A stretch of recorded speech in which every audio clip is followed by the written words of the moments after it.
So a lot of the stuff we see is terrible overgrown hooves, just skin and bones because they haven't had their teeth done, they can't eat properly. I mean, it's sad, the stuff that we have to deal with. One particular backstory is Job. Job belonged to an old man who wouldn't feed him, and he was skin and bones.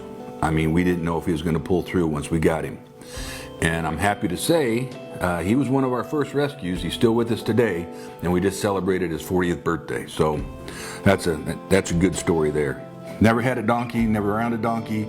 My wife bought a donkey named Izzy, got her off the internet, and we just fell in love with her. We knew about horses, knew nothing about donkeys.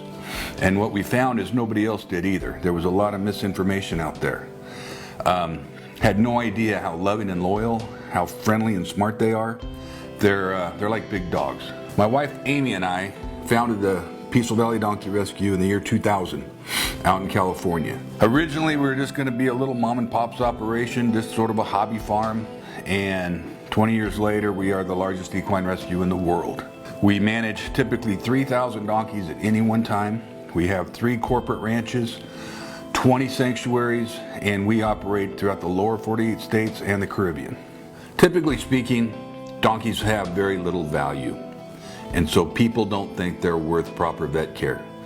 We work with several veterinarians across the country as well as several veterinary schools, so we give these donkeys the very best care that we can. A typical day could be you're feeding donkeys, cleaning water troughs, raking manure.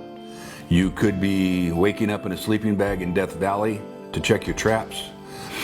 We are a large organization. My job is primarily fundraising, which is the most important part, because without the money we can't provide for the donkeys. We can't pay for the vet bills. We can't pay for the hay. Most of these donkeys come through law enforcement cases of abuse, neglect, abandonment, and hoarding.